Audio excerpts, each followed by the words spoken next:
बिहार चुनाव की बात हो और शराबबंदी पर बात ना हो, ये तो मुमकिन नहीं। नमस्कार, मैं अदिति और आप देख रहे हैं न्यूज़ 18 यूपी यूके डिजिटल। हाल ही में बिहार के सुपरस्टार पवन सिंह ने अपने एक इंटरव्यू में कहा था कि बिहार में अब शराब दुकानों में नहीं मिलती, सीधा होम डिलीवरी होती है। आज हम बात कर रहे हैं बिहार के शराबबंदी पर, जिसकी नवी वर्षगांठ अभी कुछ महीने पहले मनाई गई है, जिसमें तमाम आंकड़े, दावे और शराबबंदी से कैसे बिहार की उन्नति और उद्धार हुआ है, सब बताए गए। किंतु प्रश्न ये उठता है कि क्या सच में बिहार में पूर्ण रूप से शराब बंद है? ये ऐतिहासिक फैसला नीतीश कुमार ने 5 अप्रैल 2016 को लिया, जिससे उन्हें चुनाव में महिलाओं का भारी समर्थन मिला और नीतीश बाबू के सत्ता में बने रहने का रास्ता आसान हो गया। इस फैसले को लागू किए हुए पूरे 9 साल हो गए हैं, फिर भी बिहार अभी तक पूर्ण रूप से शराब से बाहर नहीं निकला। क्योंकि जब हम आंकड़ों की बात करते हैं कि कैसे बीते 9 साल में लगभग 9 लाख शराब से जुड़े मामले दर्ज किए गए, लगभग 14.32 लाख लोग गिरफ्तार हो चुके हैं, वहीं 4 करोड़ लीटर से ज़्यादा अवैध शराब बरामद किया जा चुका है। इसके अलावा 300 से ज़्यादा लोगों की संदिग्ध मौत और 200 से ज़्यादा लोगों की मौत जहरीली शराब से हो चुकी है। 250 से ज़्यादा शराब तस्कर गिरफ्तार हो चुके हैं और प्रतिदिन मौत की संख्याओं में इजाफा हो रहा है। चोरी छिपे शराब की तस्करी और बिक्री की जा रही है। इसका सबसे बड़ा कारण है बिहार की गरीबी और बेरोजगारी, जो शराब के तस्करों को बढ़ावा देती है, जिसके कारण कानून लागू होने के बाद भी लोग अवैध शराब का निर्माण और पड़ोसी राज्यों जैसे उत्तर प्रदेश, झारखंड और बंगाल से नए नए तरीके अपनाकर शराब तस्करी करते हैं।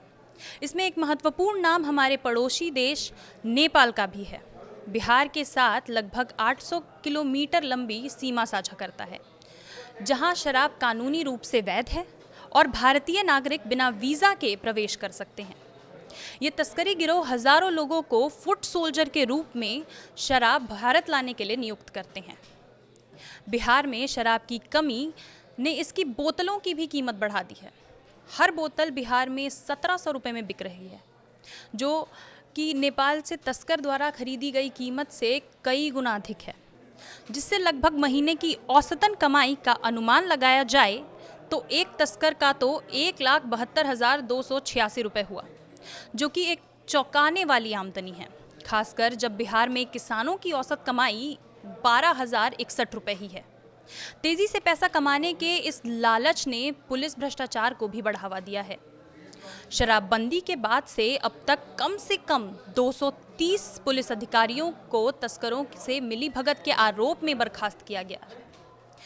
शराबबंदी के साथ ही चरस, गांजा, अफीम और नशीली दवाइयों की तस्करी और उत्पादन भी कई गुना बढ़ी है, जिससे सूखे नशे का प्रकोप बिहार को जकड़ता जा रहा है और प्रतिदिन मरने वालों की संख्या भी बढ़ रही है।